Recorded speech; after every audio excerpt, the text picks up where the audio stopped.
Dears, good morning. നമുക്കിന്ന് അവലും പഴവും ചേർത്ത് ഒരു ഈസി സ്നാക്ക് ഉണ്ടാക്കിയാലോ. ഈസി മാത്രമല്ല കേട്ടോ, നല്ല ടേസ്റ്റി ആയിട്ടുള്ളൊരു സ്നാക്കാണ്. കുട്ടികൾക്കും വലിയവർക്കും എല്ലാവർക്കും ഒരുപോലെ ഇഷ്ടപ്പെടുന്ന ഒരു സ്നാക്കാണ്. അപ്പോൾ എങ്ങനെയാണ് നമ്മുടെ അവൽ പഴം സ്നാക്ക് തയ്യാറാക്കുന്നത് നോക്കാം. നമുക്ക് നമ്മുടെ ഇൻഗ്രീഡിയൻസ് നോക്കാം. ഞാനിപ്പോൾ ഒരു ഏത്തപ്പഴം കുറച്ച് തിക്കായിട്ട് കട്ട് ചെയ്തെടുത്തിട്ടുണ്ട്. ഒരു ഏത്തപ്പഴത്തിന് പകരം 2 ഏത്തപ്പഴം വരെ എടുക്കാം കേട്ടോ ഈ ഒരളവിൽ. പിന്നെ ഒരു 4-5 കാഷ്നട്ട് എടുത്തിട്ടുണ്ട്, കുറച്ച് റേസിൻസ് എടുത്തിട്ടുണ്ട്. ഒരു 1/4 കപ്പിലും താഴെയാണ് ഞാൻ ശർക്കര എടുത്തിട്ടുള്ളത്. 2 ഏത്തപ്പഴമാണ് എടുക്കുന്നതെങ്കിൽ 1/4 കപ്പ് ശർക്കര എടുക്കാം. 1 കപ്പ് അവിലെടുത്തിട്ടുണ്ട്, 1/2 കപ്പ് തേങ്ങ ചിരവിയതെടുത്തിട്ടുണ്ട്. ആദ്യം നമുക്ക് ഈ ശർക്കര ഒന്ന് മെൽറ്റ് ചെയ്തെടുക്കാം. നിങ്ങൾ എത്ര ശർക്കര എടുക്കുന്നോ അത്രയും തന്നെ വെള്ളം ചേർക്കുക കേട്ടോ. അത്രയും വെള്ളത്തിൽ തന്നെ ശർക്കര ഒന്ന് മെൽറ്റ് ചെയ്ത് അരിച്ചെടുക്കുക. ഇപ്പോൾ നമ്മുടെ ശർക്കര പാനിയായി വന്നിട്ടുണ്ട്. 1 സ്ട്രിങ് കൺസിസ്റ്റൻസിന് ആവണ്ട കേട്ടോ, 1 ശർക്കര പാനി ആയാൽ മതി. ഇത് നമുക്ക് വേറൊരു പാനിലേക്ക് അരിച്ചൊഴിക്കാം. ഇനി ഈ ശർക്കര പാനിയിലേക്ക് നമ്മൾ എടുത്തു വെച്ചിരിക്കുന്ന പഴം ഇട്ട് കൊടുക്കാം. പഴം ഇട്ട് കൊടുത്തതിന് ശേഷം പഴത്തിലേക്ക് ഈ ശർക്കര പാനി ഒന്ന് നന്നായിട്ട് പിടിച്ചു വരാനായിട്ട് ഒന്ന് ഇളക്കി മിക്സ് ചെയ്തതിന് ശേഷം അടച്ചു വയ്ക്കുക. പഴം ഒന്ന് കുക്കായി വരണം, ഈ ശർക്കര പാനിയൊക്കെ പിടിച്ചിട്ട്, പക്ഷെ ഉടഞ്ഞു പോകരുത്. ആ രീതിയിൽ വേണം നമ്മളൊന്ന് പഴം വേവിച്ചെടുക്കാനായിട്ട്.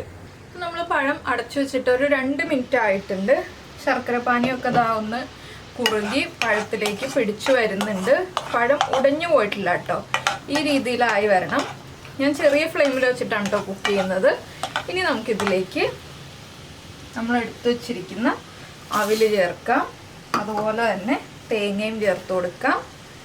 കൂടെ തന്നെ ഒരു 1/2 ടീസ്പൂൺ ഏലക്കപ്പൊടി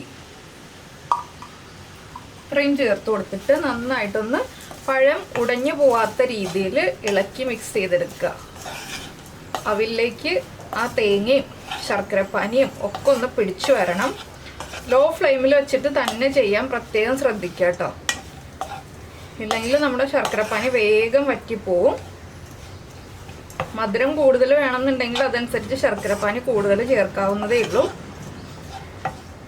പതുക്കെ ഇളക്കിയെടുക്കുക. അപ്പോൾ ഇതാ നമ്മുടെ അവലിലേക്ക് ശർക്കരപ്പാനിയൊക്കെ ഒന്ന് പിടിച്ചു വന്നിട്ടുണ്ട്. ഒന്നുകൂടി ഒന്ന് മിക്സ് ചെയ്തെടുക്കുക. വളരെ ഈസി ആയിട്ടുള്ള റെസിപ്പി അല്ലേ, അധികം ബുദ്ധിമുട്ടുകളൊന്നുമില്ല. പിന്നെ നിങ്ങൾക്ക് നെയ്യും കാഷ്നട്ടും റൈസിൻസും സ്കിപ്പ് ചെയ്യണമെങ്കിൽ സ്കിപ്പ് ചെയ്യാം, ചേർക്കുകയാണെങ്കിൽ കൂടുതൽ ടേസ്റ്റ് ഉണ്ടാവും. ഞാനിപ്പോൾ നെയ്യിൽ കാഷ്നട്ടും റൈസിൻസും എല്ലാം ഫ്രൈ ചെയ്ത് വെച്ചിട്ടുണ്ട്. അതും കൂടി നമുക്കൊന്ന് ആഡ് ചെയ്ത് കൊടുക്കാം. ഇനി ഇതെല്ലാം ചേർത്ത് ഒന്നുകൂടി ഒന്ന് മിക്സ് ചെയ്ത് ഫ്ലെയിം ഒന്നുകൂടി ഒന്ന് കൂട്ടി വയ്ക്കുക.